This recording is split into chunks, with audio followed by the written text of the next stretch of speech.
Dan pemirsa, untuk membahas lebih lanjut mengenai solusi jangka panjang dari banjir Jakarta dan daerah penyangganya, sudah bergabung bersama kami pengamat kebijakan publik Agus Pambagio. Mas Agus, selamat sore. Selamat sore, ya.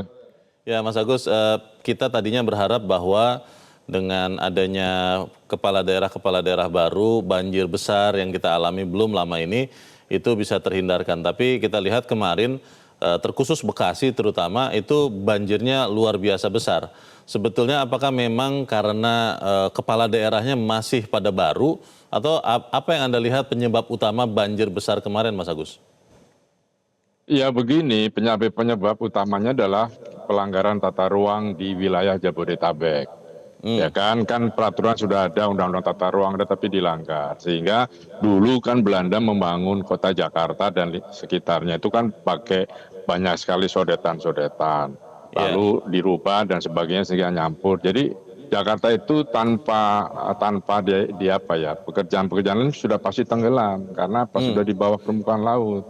Kan land subsidence karena penggunaan air tanah kan peraturan sudah ada, tapi pelaksanaan hukumnya kan tidak ada.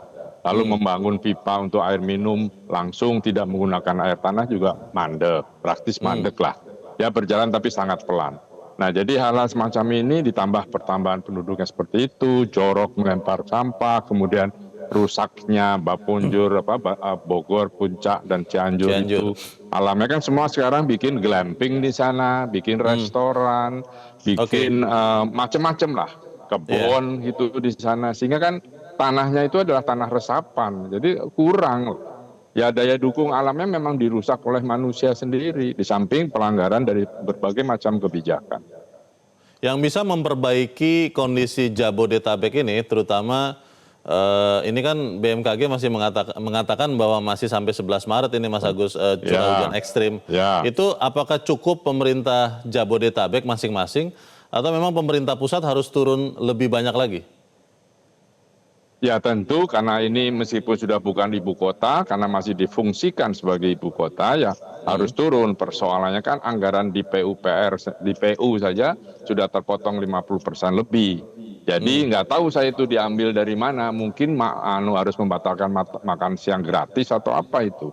Karena ini besar sekali dan alamnya rusak terus terang. Coba kalau Anda ke puncak sana, Cipayung, mana-mana itu kan sudah jadi villa, bukannya villa, ada glamping, ada kebun duren, ada apa yang tanahnya sudah dilepaskan. Kan di sana juga ada waduk sebenarnya dibangun oleh PUPR, tapi saya nggak tahu berfungsi atau airnya mencari jalan lagi sendiri. Jadi ada yang salah dalam pembangunan waduk itu. Gitu. Wakil Menteri PU Mas Agus mengatakan bahwa yang pertama adalah evakuasi warga, menyelamatkan warga, tapi setelah banjir ini reda akan segera melakukan pengerukan, pendalaman, perluasan sungai-sungai yang ada di Jabodetabek. Itu akan bisa cukup efektif menekan banjir atau seperti apa Anda lihat?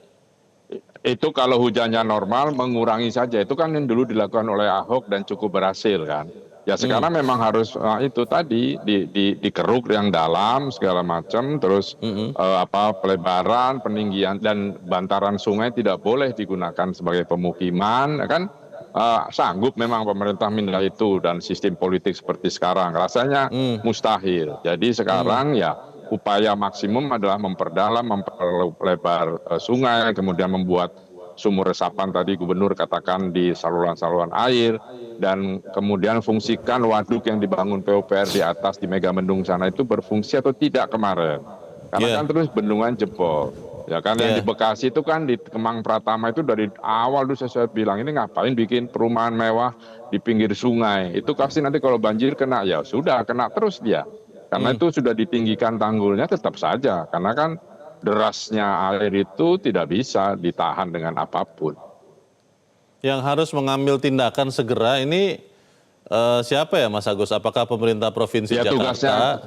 Tugasnya kan pemerintah provinsi lalu Kementerian PU. Karena urusannya kan sama fasilitas-fasilitasnya Cipta Karya itu ada di situ semua. Cuman saya nggak tahu apakah sekarang ini dilema sekali bagi PU karena ini mau lebaran, jalan arteri yang non tol itu rusak semua dan itu tidak bisa di overlay dan tidak ada kan dipakai makan gratis itu. Kemudian yang ada ditambal-tambal. Kalau cuma ditambal sebentar dilewati truk yang overload itu ya hancur lagi. Jadi sekalian ini ya silahkan Ya. dipikirkan. Menurut saya Presiden sudah harus rapat darurat dengan kabinet, terutama ke ratas dengan Menteri PU, kemudian Menteri Perhubungan dan sebagainya. Bagaimana ini mengurangi, tidak mungkin menghilangkan banjir di Jakarta, tapi mengurangi seperti apa.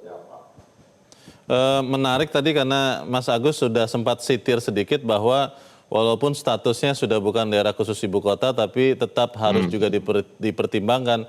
Saya jadi berpikir Mas Agus, kalau kemudian nanti benar-benar full ibu kota itu pindah ke IKN, maka apakah kemudian Jabodetabek itu akan dalam tanda petik ditinggalkan, mengurus diri sendiri masing-masing menghadapi banjir ini atau seperti apa? Menurut saya 50 tahun ke depan enggak begitulah, tetap ramai di sini. Anggan lihat saja Canberra dengan Melbourne, dengan Sydney, Washington dengan New York, tetap karena pusatnya sudah di sini. Kan nggak mungkin Anda nyuruh pindah itu embassy ke sana.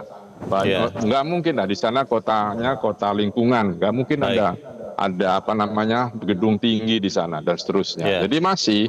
Nah, tapi bagaimana mengurangi banjir itu? Nah, itu yang menjadi persoalan. Kan di ujung sana, di Kapuk, di Pik itu ditekan juga. Ya kan sudah pasti meluap air. Mana lagi dia akan lari? Pasti cari yang daerah paling rendah. Itu saja. Kita akan tunggu tentunya langkah nyata segera dari pemerintah pusat dan pemerintah Jabodetabek. Tapi temporer ya sifatnya, tidak bisa langsung Jakarta bebas banjir, tidak mungkin menurut saya sih. Baik. Terima kasih Mas Agus Pambagio sudah mencerahkan kami sore ini.